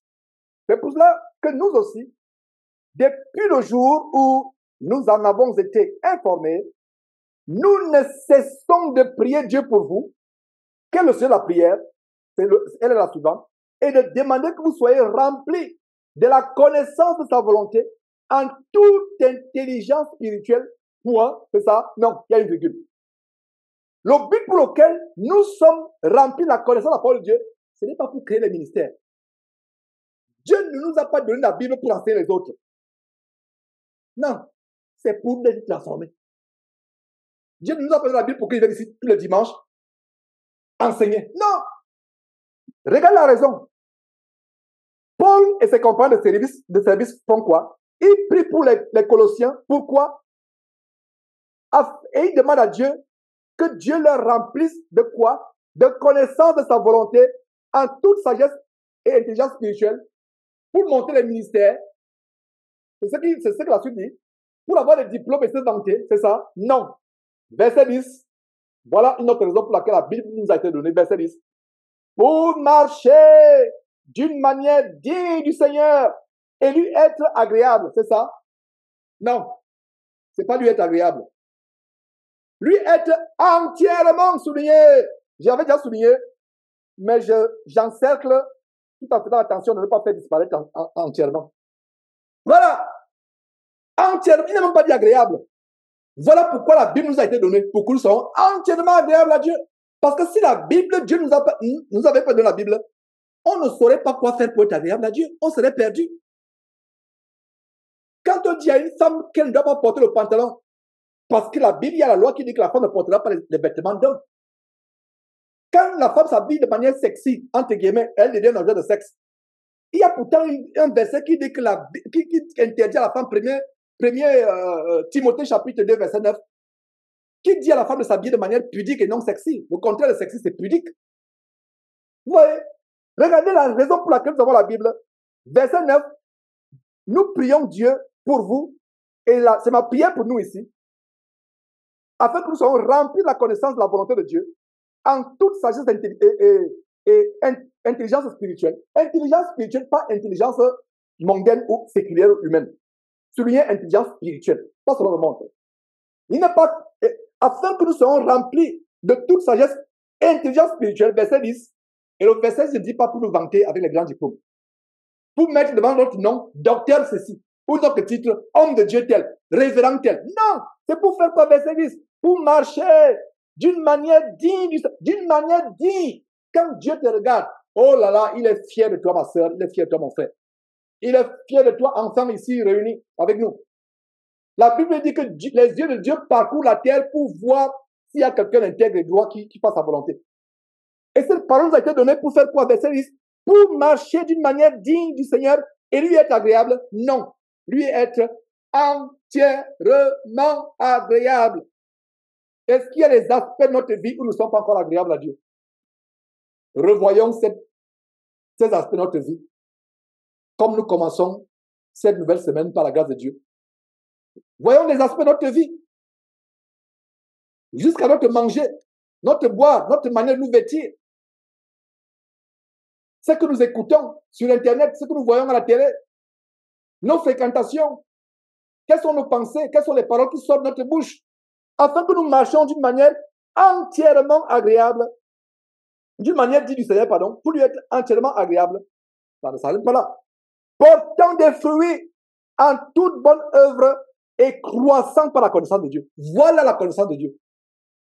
Est-ce que vous voyez la différence entre ce que vous avez reçu jusqu'à présent et ce que les églises enseignent? Ils ne savent pas pourquoi il y a la Bible. Ils ne savent même pas pourquoi ils ont la Bible. Aujourd'hui, heureux êtes-vous de savoir pourquoi vous avez la Bible. Et c'est un enseignement de base. C'est le B.A.B.A. Aujourd'hui, vous savez pourquoi vous avez la Bible. Mes frères, portant des fruits. Portant des fruits. Voilà la seule raison. Être entièrement agréable à Dieu, portant des fruits. Voilà la seule motivation pour laquelle nous devons étudier la Bible. La lire. Dieu ne nous a pas donné la Bible pour augmenter, accroître notre connaissance. Ou pour seulement enseigner les autres. Mon frère, ma soeur, comme j'ai dit en début d'enseignement, garde ceci à l'esprit. Garde ceci à l'esprit. Comme tu assistes fidèlement à ces enseignements dimanche après dimanche, ces enseignements par Zoom. Garde cela à l'esprit. Tout au long de ta vie sur terre, tu seras heureux. Mon frère, tu seras heureuse, ma soeur. Garde cela. Au fur et à mesure que tu assistes fidèlement à ces enseignements, dimanche après dimanche, garde cela. Je te garantis que ta vie va changer. Garde cela à l'esprit. Souviens-toi pourquoi Dieu t'a donné la parole. Rappelle-toi de ce verset que je viens de décortiquer, 1 Timothée chapitre 1 verset 16. Rappelle-toi de Colossiens chapitre 1 verset 10. Que cette Bible, tu la lis jour après jour, tu l'étudies jour après jour pour être entièrement agréable et porter les fruits. Quand on te voit, tu dégages une odeur de sainteté et pas une odeur pestilentielle de mondanité, de mensonge, de fraude, d'adultère, de fornication, de masturbation. afin que tu dégages une odeur de sainteté devant Dieu. Quand on te voit, on voit la pureté qui se dégage. On voit la pureté qui se dégage. Vous allez quelque part, on vous regarde, on dit, monsieur, madame, je ne vous connais pas, mais quand je vous vois, il y a quelque chose que je ne vois pas d'autre. Surtout les femmes. On vous voit, on dit, non, madame, ah, il y a quelque chose. Il y a les seuls qui ont témoigné. Elle va quelque part, on dit, mais vraiment, tu dégages quelque chose. Pourtant, on ne sait pas que cette sœur était une ancienne prostituée. Parce que c'est le fruit qu'elle porte, la sainteté. Elle a été transformée. Oh là là, mes frères. Voilà le but pour lequel Dieu nous a donné la parole. N'est-ce pas? Soyons encouragés par rapport à ces paroles. Soyez encouragés et vous allez apprécier cette Bible à partir d'aujourd'hui. Ce n'est pas pour vous vanter. Beaucoup parmi vous ont déjà des blocs-notes. Je vois des sœurs tellement motivées là qui écrivent tous les jours. C'est bon. C'est bon. Si et seulement si ça nous amène à changer. Ne soyons pas comme ces femmes pécheresses, perverses, dont l'apôtre Paul parle. Apprenant toujours, mais n'arrivant jamais à la connaissance de la vérité. Remplissez ces blocs-notes, sœurs. Remplissez-les. Mais que ça ne se limite pas au bloc-notes. Mais que ça forme quelque chose de vraiment de merveilleux en vous. Que vous changez au fur et à mesure que ces blocs-notes, ces classeurs se remplissent avec ces enseignements du dimanche, que votre vie aussi augmente. Il faut que ça aille de pair. Mais vous avez des blocs-notes sur bloc-notes, mais votre vie, non, c'est une perte de temps. Vous faites mal à la main pour rien. Mais si vous faites mal à la main tous les dimanches, et je vous encourage à avoir mal à la main pour cette parole, mais ça ne doit pas se limiter à noter. Ça doit être gravé sur l'œuvre. Vous transformez. N'oublions pas que Dieu nous a donné le seul livre sur lequel il a insufflé la vie. Donc, quand vous mettez cette Bible en pratique, vous dégagez la vie. Vous dégagez la vie. Vous dégagez la vie. C'est ça, mes frères et sœurs. Vous dégagez la vie. Oh, que Dieu soit loué pour cet enseignement. Que Dieu soit loué. Que Dieu soit loué. Cet enseignement, et je l'ai reçu qu'il y a quelques heures. Il n'y a pas longtemps. Des fois, je dis, Seigneur, je ne sais pas qu'est-ce qu'il va partager. Voilà l'enseignement. Rappelle à mes enfants pourquoi je leur ai donné ma Bible. Et voilà ce que je suis en train de faire. Rappelle-leur, dis-leur pourquoi. Ils ne savent pas. Et ils ne savent pas qu'ils ont un trésor. Ils ne savent pas qu'ils ont la vie entre les mains. Nous avons la vie entre les mains. Je ne dis pas que quand je dis entre les mains, elle est contenue dans ce tas c'est ce qui est à l'intérieur, invisible, mystérieux, spirituel. C'est livré avec le support physique et matériel. Alors, garde cela jusqu'à la fin de tes jours. Ma prière, mes frères et sœurs, c'est que Dieu ouvre les yeux à chacun de nous, les yeux de l'intelligence, afin que vous compreniez ce que je suis en train de vous dire. Tout le restant de votre vie sur terre, à savoir que la seule raison, la seule et unique raison pour laquelle Dieu nous a donné la Bible, c'est pour lui être entièrement agréable, être transformé. Et n'oublions pas que Jésus-Christ est la parole de Dieu. Alors, si nous voulons que Jésus marche avec nous tous les jours, et n'oubliez pas, mes frères, cette promesse en Matthieu chapitre 28, comment le Seigneur Jésus a dit, je serai avec vous tous les jours. Vous voulez que le Seigneur Jésus soit avec nous tous les jours, soit avec toi tous les jours, mon frère, ma soeur. Tu dois étudier la Bible pour être transformé à l'image de Jésus-Christ. Il sera avec toi tous les jours de ta vie. Il y a quelque chose que le Seigneur Jésus a dit à deux disciples sur la route. Ils étaient sur la route la route d'Emmaüs. Deux disciples. Il a dit quelque chose de merveilleux. Et nous voyons comment leur cœur brûlait quand Jésus leur a ouvert les yeux pour comprendre la parole. Nous aussi, pareillement, notre cœur doit brûler de passion comme le Saint-Esprit nous ouvre les yeux pour comprendre la parole de Dieu, pour comprendre la parole de Dieu, pour que nous devenions de meilleures personnes. Lisons rapidement cette histoire. Lisons rapidement cette histoire. Luc chapitre 24, les deux disciples sur la route d'Emmaüs. Oh là là, mes frères. Luc chapitre 24. Luc chapitre 24, que dit la parole de Dieu? J'espère que vous y êtes, j'aimerais que vous y soyez.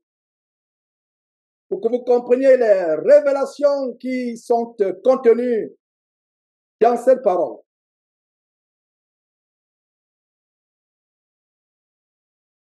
dans cette parole.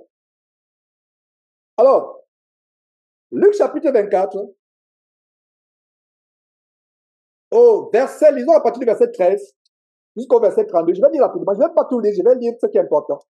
Mais lisez tout le contexte vous-même plus tard, Luc chapitre 24, verset 13 à 33, même 33.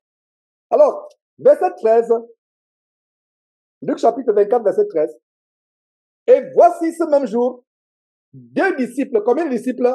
11, 20, non, 2.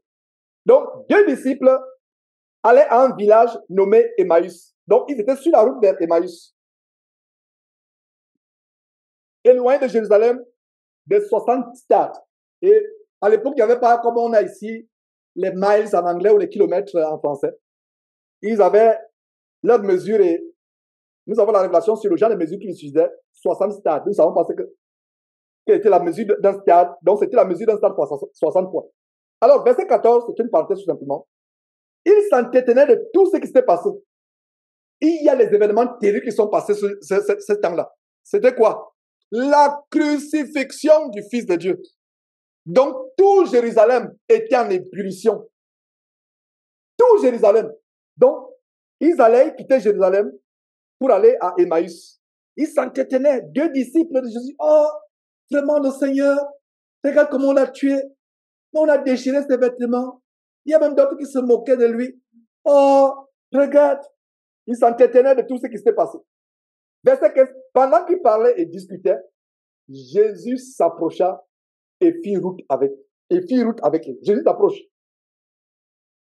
Le verset 16 est une révélation monumentale parce que c'est exactement la situation de 99% des chrétiens, entre guillemets, d'aujourd'hui. Mais leurs yeux étaient empêchés de le reconnaître. Combien de chrétiens croient que Jésus-Christ est en même temps son propre Père, son propre Fils? Beaucoup de chrétiens ont entendu parler de Jésus-Christ, mais ne l'ont pas reconnu. Voilà, mes frères et sœurs, beaucoup ont entendu parler. Pourtant, ils discutaient. J'imagine une discussion passionnée. Chacun montant à l'autre ce qu'il connaît de Jésus. Mais quand Jésus se présente, ils ne le reconnaissent pas. Je peux passer 10 heures de temps sur ce verset 16. Je peux passer une journée. Ce verset 16. Non. C'est pour ça que je viens de l'encercler carrément. Leurs yeux étaient empêchés de le reconnaître. Beaucoup d'yeux. Les chrétiens aujourd'hui, la majorité ont les yeux. Ils ne peuvent pas reconnaître le Seigneur Jésus-Christ.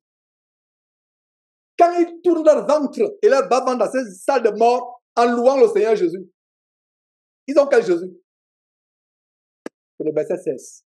Voilà la manifestation de Luc chapitre 24, verset 16. Ils parlent de Jésus, mais ils ne le reconnaissent pas. Ma prière, c'est que chacun parmi nous ici, nous reconnaissions le vrai Jésus. Nous reconnaissions le vrai Jésus. Ils ne pouvaient pas nous... Est-ce que vous comprenez? Est-ce que nous sommes ensemble? Ils parlent de Jésus. Ils sont en route. De manière passionnelle, les événements qui sont passés, la crucifixion.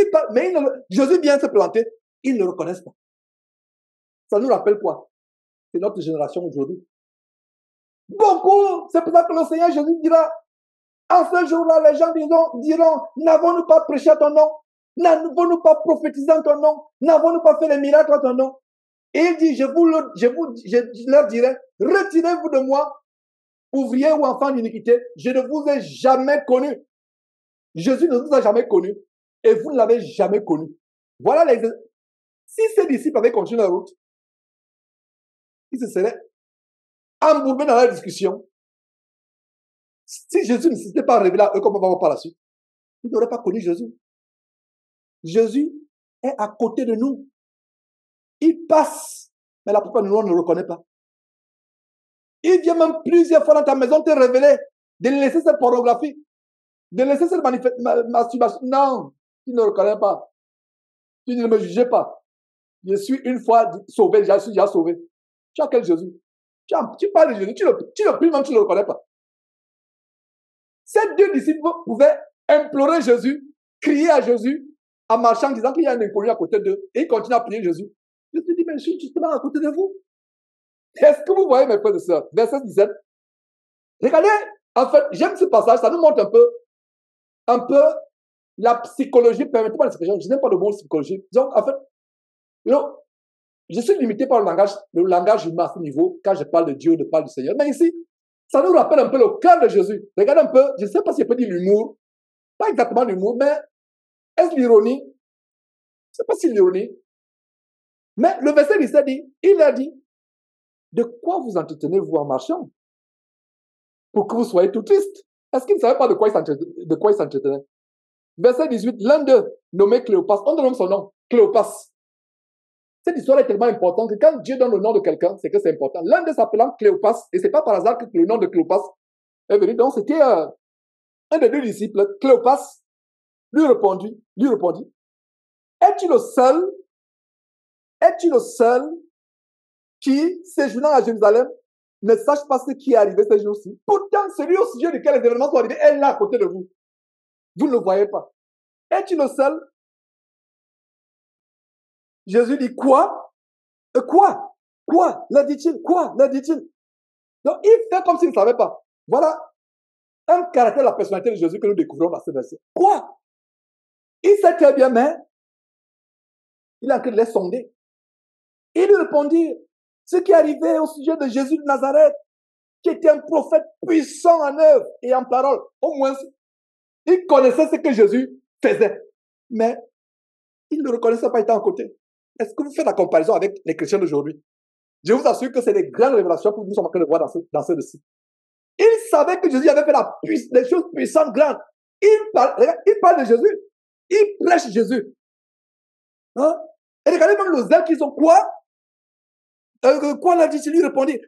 Ce qui arrive au sujet de Jésus, qui était un prophète. Ils sont en train de prêcher maintenant Jésus. Ils prêchent. Regardez ce qu'ils font. Il était un prophète, puissant en œuvre et en parole devant Dieu et devant tout le peuple. Et comment les principaux sacrificateurs et nos magistrats l'ont livré pour le faire condamner à mort et l'ont crucifié. Nous espérions que ce serait lui qui délivrerait Israël. Mais avec tout cela, voici le troisième jour que ces choses sont passées. Il est vrai que quelques femmes d'entre nous nous ont fort étonnés. S'étant rendus. Donc, ils prêchent, ils parlent de Jésus. Mais ils ne savent pas que Jésus est à côté d'eux. Ça nous rappelle quoi? Beaucoup de prédicateurs peuvent parler de Jésus. Beaucoup de chrétiens parmi nous peuvent parler de Jésus. Mais ils ne le connaissent pas, ils ne le reconnaissent pas. C'est tellement grand ce que nous sommes en train de voir. Verset 20, il est vrai que quelques femmes d'entre nous ont fort étonnés, s'étant rendues de grand matin au sépulcre. Verset 23, et n'ayant pas trouvé son corps, elles sont venues dire que les anges leur sont apparus et ont annoncé qu'il est vivant. Verset 24, quelques-uns de ceux qui étaient avec nous sont allés au sépulcre. Et ils ont trouvé les choses comme les femmes l'avaient dit. Mais lui, ils ne l'ont point vu. Les choses commencent à devenir intéressantes au verset 25. Jésus leur dit, oh, homme sans intelligence, et dont le cœur est lent à croire tout ce qu'ont dit les prophètes. Voilà la réponse du Seigneur.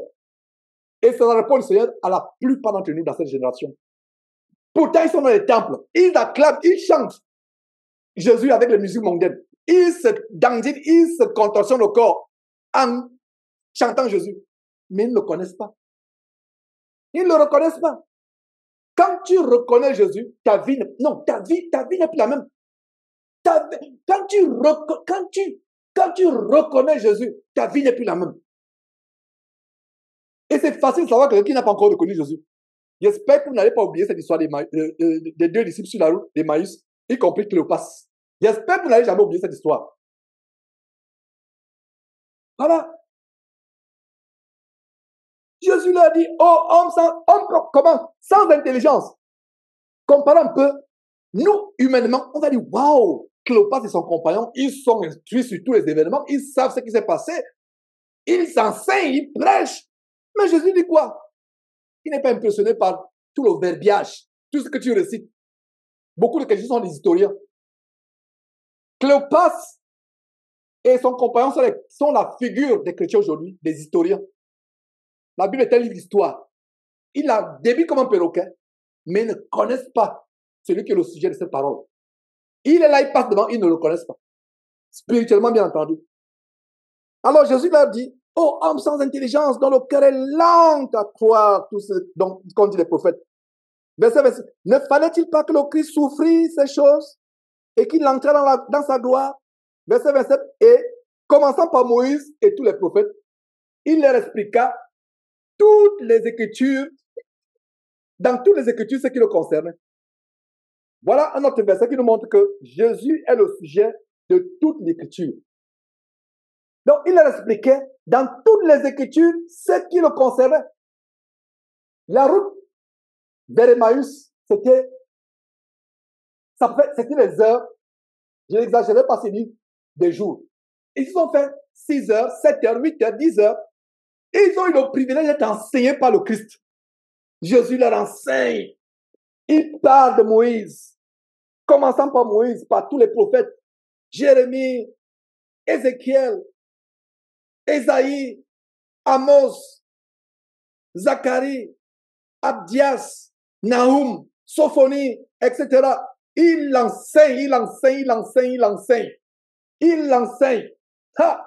Oh là là, il les enseignait. Mais est-ce que ils ont toujours reconnu Jésus? À un moment, il devait dire que, qui es-tu? Tu nous enseignes? Non, qui es-tu, monsieur? Qui êtes-vous? Non.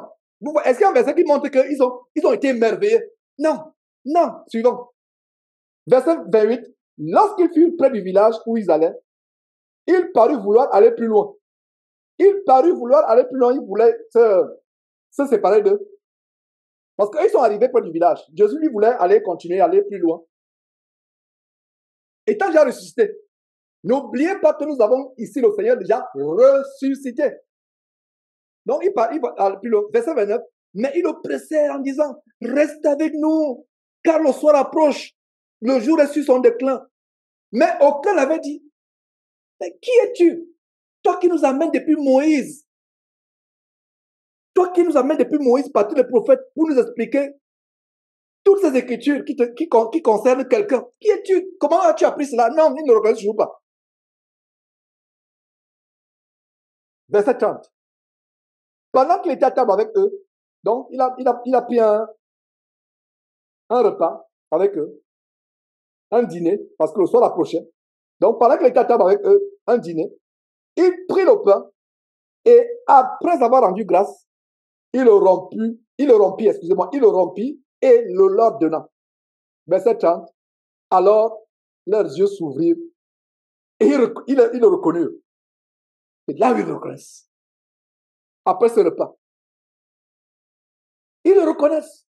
Mais il disparut devant eux. Donc, promptement, le Seigneur a disparu. Il a reconnu. Dès qu'il l'a reconnu, il a disparu. Il a disparu. Il n'y a même pas le moment de dire que, oh Seigneur, c'était toi. Oh Seigneur, qu'est-ce qui s'est passé? Mais comment? Non, il a disparu. Il a disparu. Verset 32. Et ils se dirent l'un à l'autre, notre cœur ne brûlait-il pas au-dedans de nous lorsqu'il nous parlait en chemin et nous expliquait les Écritures? Ils reconnaissent que leur cœur brûlait. Mon frère, ma soeur, je te pose une question. Ton cœur brûle-t-il quand tu lis la Bible? Quand tu l'étudies? La Bible dit l'homme ne vivra pas de pain seulement, mais de toute parole qui sort de la bouche de Dieu. Tu passes des jours, des semaines, des mois sans ouvrir ta Bible. Ça veut dire que ton cœur ne brûle pas. Ton cœur ne brûle pas. Il dit, notre cœur ne brûlait-il pas dedans de nous? Lorsqu'il nous parlait et nous expliquait les Écritures. Ma prière, c'est que, Dieu t'ouvre les yeux comme il a ouvert les yeux à Cléopas et son compagnon. Et 2, que ton cœur brûle. Au fur et à mesure que tu écoutes cette parole, au fur et à mesure que tu la lis. Que ton cœur brûle. Et j'aimerais continuer en disant ceci.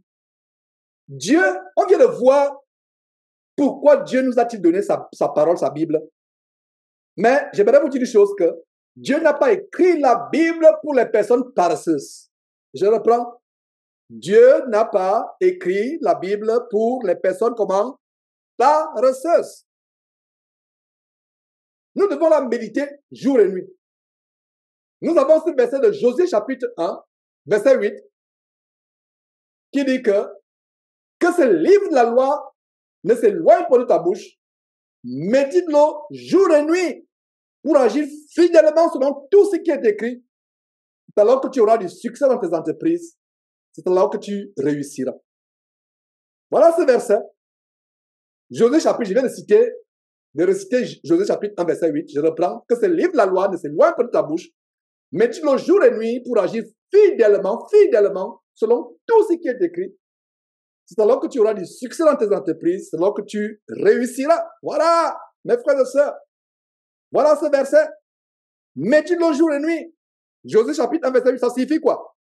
Méditer jour et nuit ne signifie pas que vous lisez la Bible à longueur de journée ou de nuit.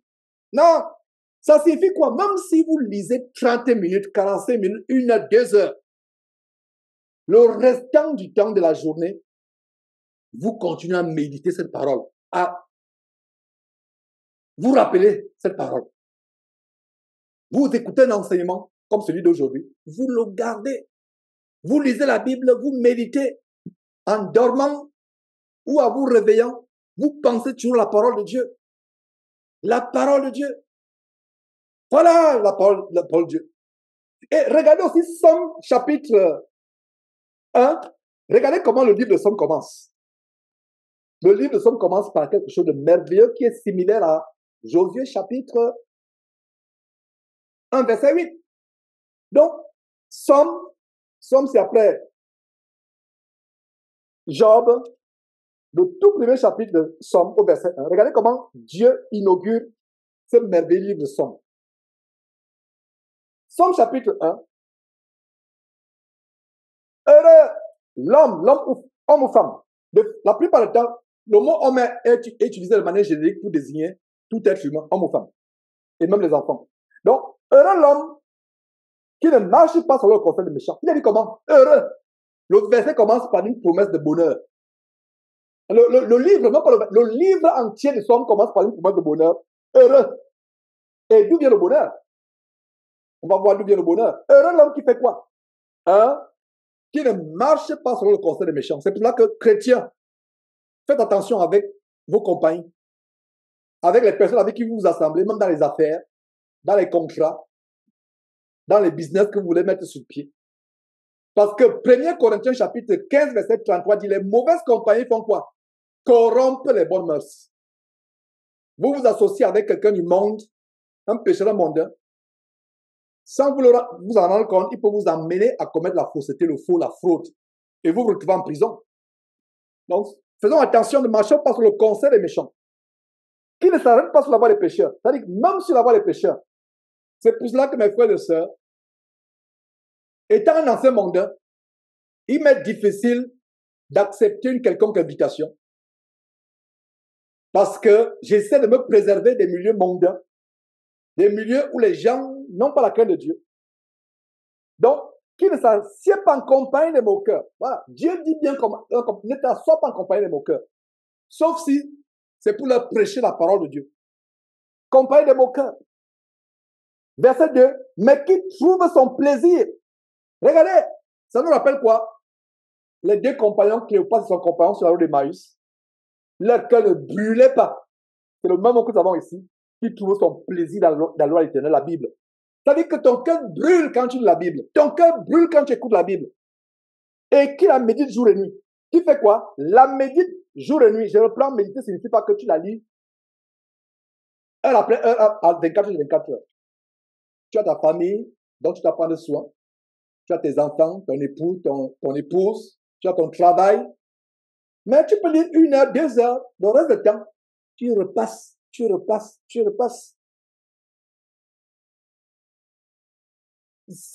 n'aimerais pas choquer quelqu'un, mais la manière par laquelle les êtres humains, les chrétiens s'assimilent aux chèvres ou aux ruminants, quand la chèvre ou la vache a brouté l'herbe, il ressort pour ruminer.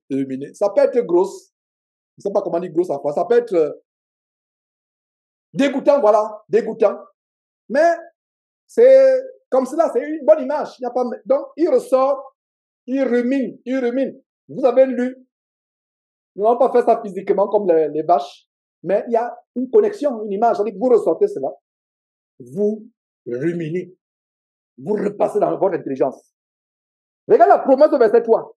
Il est comme un arbre planté près d'un courant d'eau qui porte son fruit en sa saison et dont le feuillage ne se flétrit point.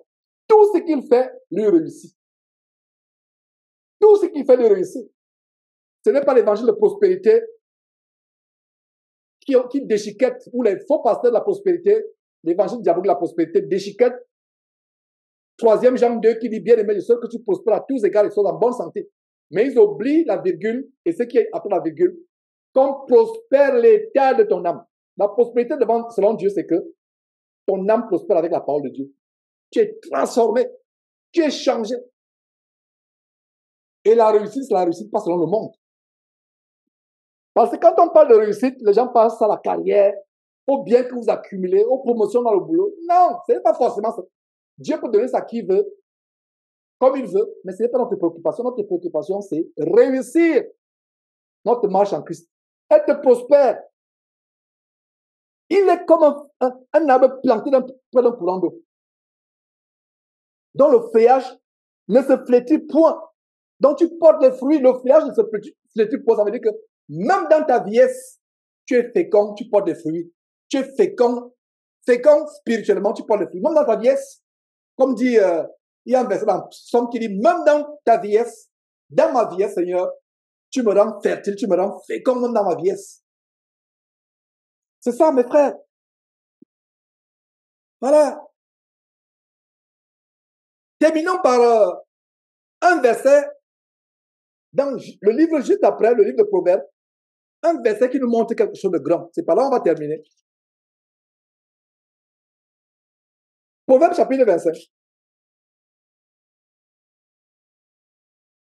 Proverbes chapitre 25, juste après Somme, Proverbes chapitre 25.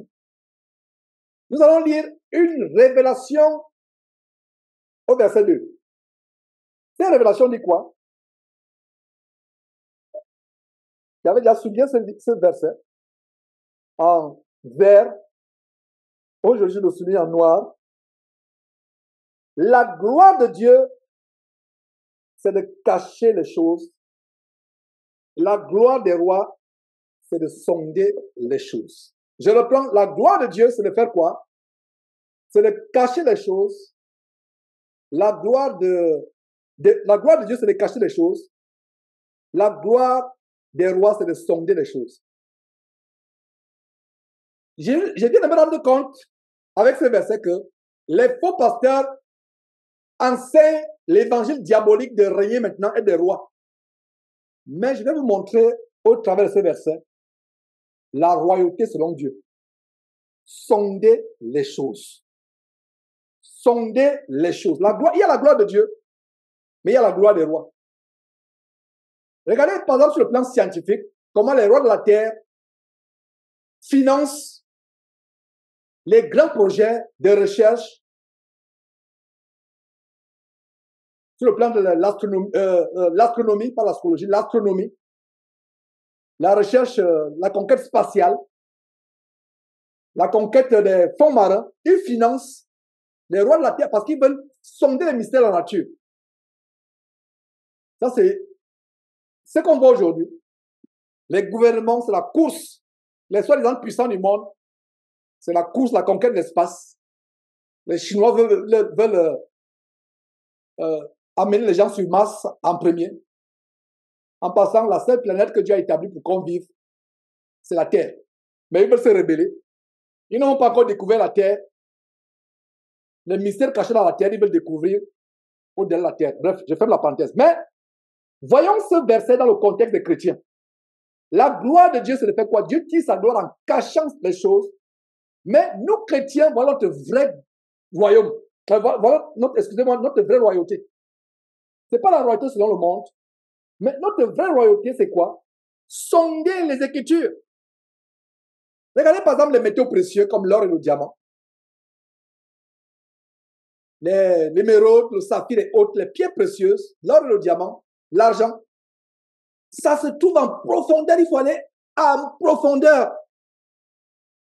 Creuser en profondeur au travers de la croûte terrestre. Voilà la vraie royauté. Vous voulez être riche, vous avez les moyens, vous creusez en profondeur. Les métaux précieux comme l'or et le diamant se trouvent dans la terre, loin, loin, loin dans la terre. Regardez par exemple, un des pays africains, ça me fait mal de voir ce documentaire des enfants, petits enfants au Congo qui sont dans les mines, qui meurent même dans les mines, qui creusent. C'est pas seulement le Congo, il y a d'autres régions, même au Cameroun. J'ai vu le documentaire, les gens creusent, creusent, il y a les éboulements, ils sont enterrés vivants. Ces gens, ces compagnies avec les moyens, ils creusent, ils vont à l'intérieur de la terre pour creuser. Vous ne pouvez pas trouver le diamant, l'émeraude, le saphir et autres, le rubis à la surface de la terre. Vous savez ce qu'on trouve à la surface de la terre? Les herbes, la poussière, la boue. Vous voyez un peu ça sur le plan de la parole de Dieu. Si vous lisez superficiellement la parole de Dieu, vous n'allez pas voir ce qui est à l'intérieur. Vous aurez ce qui est superficiel, les herbes séchées, la poussière, les débris en surface. Et ma prière, c'est que nous prions Dieu tous les jours de nous donner cette passion, ce cœur qui brûle, de chercher à l'intérieur de la parole de Dieu, de creuser, afin que vous ne vous limitiez pas à ces enseignements du dimanche. Pour ceux qui ne le savent pas, ces enseignements du dimanche ne font que vous motiver à aller en profondeur. Ma prière, c'est qu'il y ait des enseignants qui vont en profondeur au point où, si je suis encore sur cette terre, par la grâce de Dieu, que je regarde en et je dis, waouh, ce frère est allé plus en profondeur que ce que moi j'enseignais. Et je me réjouirais. Je répète, ma prière, c'est qu'il y ait des frères qui aillent plus en profondeur que ce que par la grâce de Dieu je peux enseigner aujourd'hui. Plus en profondeur. Même toi, ma sœur, à la différence que tu ne peux pas enseigner, mais tu es en profondeur de telle manière que ton cœur brûle comme Cléopas et son compagnon de route. Et son frère en Christ, j'imagine plus tard, s'ils sont restés fidèles. Donc, allons en profondeur. Creusons. Dans la surface, vous n'allez trouver que de l'herbe, la poussière, la boue. Donc, si vous lisez et étudiez superficiellement la Bible, vous n'allez pas trouver les perles qui y sont enfouies. Alors, ma prière, mes frères et sœurs, comme je conclue avec ces petites paroles, c'est que nous gardions à l'esprit pourquoi Dieu nous a donné la Bible. J'espère que nous en avons compris. Et sur ce, je vais laisser tout un chacun aller méditer sur cette parole d'aujourd'hui. Nous allons tout simplement nous séparer après cette prière de remerciement. Prions, mes frères et sœurs. Merveilleux Père, merci Seigneur Dieu de ce qu'au travers de cet enseignement, tu nous as révélé de grandes choses. Tu nous as montré comment, en Luc chapitre 24, deux disciples qui pourtant parlaient de toi ne pouvaient pas te reconnaître, ne pouvaient pas reconnaître ton Fils, ô merveilleux Père, quand il était à côté d'eux. Merci, merveilleux Père, pour tout ce que le Seigneur Jésus nous donne de comprendre au travers de son évangile. Nous voulons avoir des cœurs qui brûlent, comme ces deux compagnons, Cléopas et son compagnon de route. Des yeux qui brûlent, des yeux qui sont ouverts et des cœurs qui brûlent, qui ont la passion, qui sont inébranlables dans ceux qui connaissent, qui sont convaincus, qui sont changés, dont les vies portent des fruits et que ces fruits demeurent. Merveilleux Père, merci pour tout ce que tu as accompli pour nous par ton Fils Jésus-Christ. Nous te rendons grâce, nous te remercions. Merci pour tout un chacun qui a écouté cet enseignement ou qui l'écoutera plus tard. Merveilleux Père, donne d'être transformé, changé par notre propre force, intelligence, si pas possible. Ouvre-nous les yeux. Produis-nous le vouloir et le faire, Seigneur Dieu. Amène-nous à être passionnés, avoir le feu pour cette parole. De brûler, d'être embrasé par cette parole. d'être mal à l'aise si nous passions ne serait-ce qu'une journée sans la lire, sans l'examiner, sans la méditer. Merci infiniment pour cet enseignement. Garde-nous sous ta haie de protection. Merci de ce privilège de pouvoir prendre part au grand chant, ton chant, ô merveilleux Père. Merci infiniment. C'est au nom de ton Fils Jésus-Christ que nous avons prié. Amen. Voilà, mes frères, ça en est fait pour aujourd'hui. Je vous dis tout simplement, à la prochaine, Dieu voulant. Bye bye.